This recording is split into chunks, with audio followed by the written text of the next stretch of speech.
Hi, it's Jeannie. Welcome to week 5, and this week we're looking at poetic devices.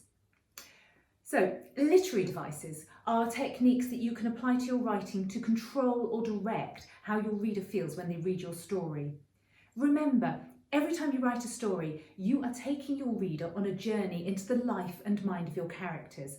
You want them to experience it as you see it, and you do this with your writing. So the more techniques that you can master, the more you can play God with the emotions of your readers.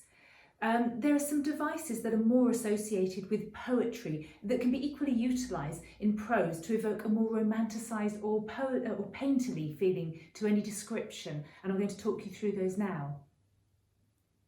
So the first one is the most common device, which is alliteration. It's the occurrence of the same letter or sound at the beginning of closely connected words. For example, in Silly Susan sat sizzling sausages, or Peter Piper picked a peck of pickled pepper. They're all starting with the same letter. Those are children's rhymes, and it's very obvious where you're using those devices. But if you're being more subtle, if you're doing a description of something, for example, clouds crowded over the cornfield to form swaying shadows that rattled ominously in the gathering breeze.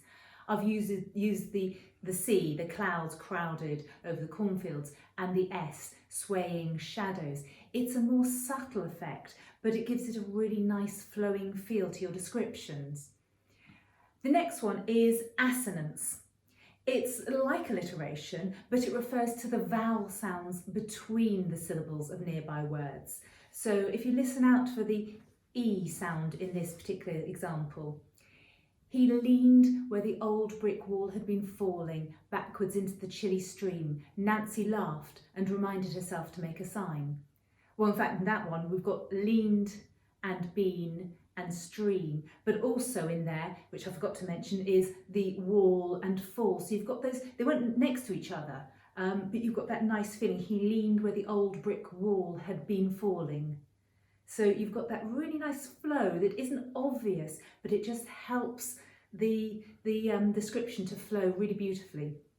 The other one is consonance.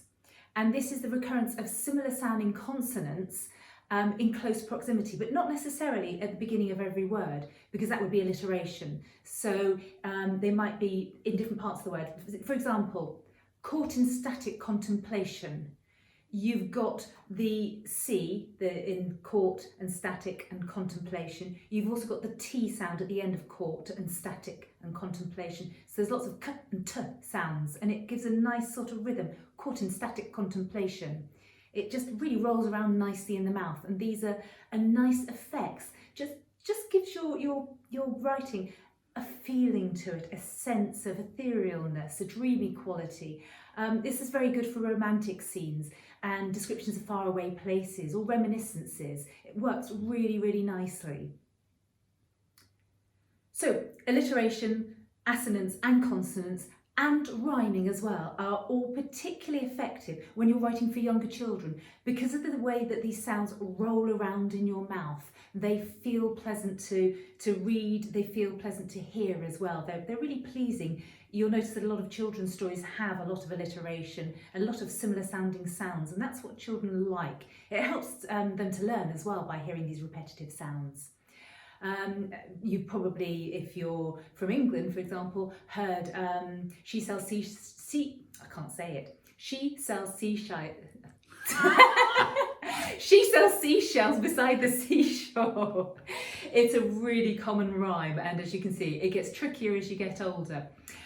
That's for children, but of course in writing for adults as well, the trick is to use these devices in a way that's not obvious and doesn't jar the reader. They can't hear that you put them in there on purpose, but they're still there and they enhance the flow of the sentence. So what I would like you to do, here's a Poetic Devices exercise, and this exercise is written in the blog post that goes along with the video as well. I would like you to describe a really amazing setting. It can be somewhere you've been or somewhere completely made up, I don't mind. Use poetic devices such as assonance, consonance and alliteration to bring the wonder of the place to life.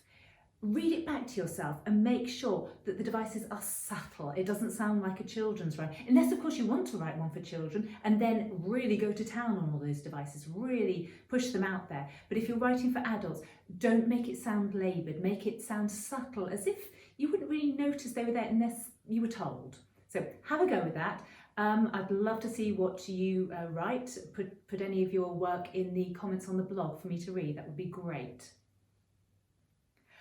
Okay, we've talked about devices. Here's something to avoid now, and that's the repetition of words.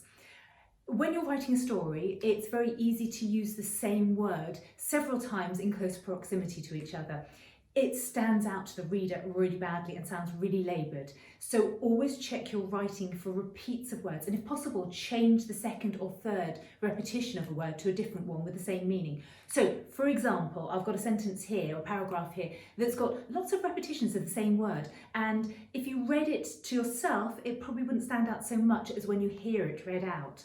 So, Malone had parked her car in the car park and taken the lift down to the shopping precinct. She felt nervous on her first trip out alone and had nervously looked over her shoulder several times on the way from her car to the precinct. I've repeated the word car, car park, precinct, nervous quite a few times, and that just gets a bit much.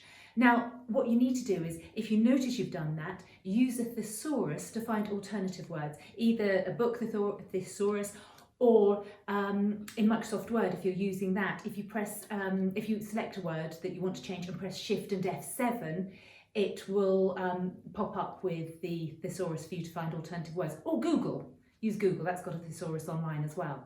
So if I went back and changed that paragraph, I'm going to change one instance of car park, one instance of nervous, and one instance of vehicle and precinct to make it all sound a bit different. So I'm using the same meanings but different words for those same meanings. So Malone had parked her car in the multi-storey and had taken the lift down to the shopping precinct.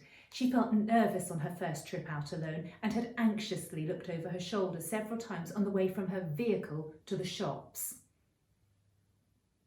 Right, so now I'm going to completely contradict what I've just said about not repeating words. So a word can actually be used, be repeated as a literary device to reiterate a feeling or a sense and to build tension. And what I mean by that is, in this sentence, this is a nice example of it. The night was clear. She could see the road ahead. Nothing to worry about at all.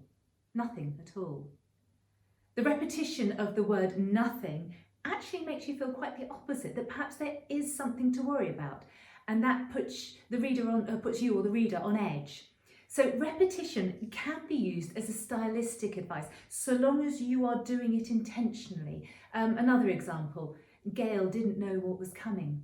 She didn't know what was coming until it was too late to run. So I've repeated the she didn't know what was coming, or the didn't know what was coming, but it has a special effect. It makes you more tense with the sentence.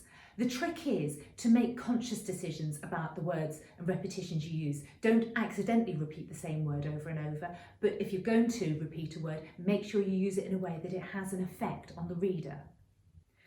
So, a quick exercise for you to practice repetitions, intentional repetitions, not accidental ones. What I'd like you to do is to write a paragraph or two for the scenario I'm going to tell you in a moment, using repetition to make the reader doubt that the young girl I'm going to tell you about is as safe as she believes herself to be in this situation. So, the situation and the girl. Celeste is 15. She's meeting a man that she connected with on Tinder, which is a dating app of sorts. He says he's looking for teenagers to test out a new dating app designed for under 18s.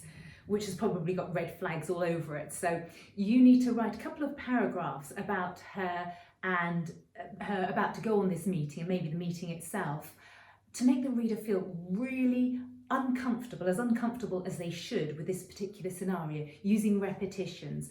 Love to see what you write, so put it in the blog post. That's the end of week 5. So I'll be seeing you again in week 6. Enjoy all your writing this week.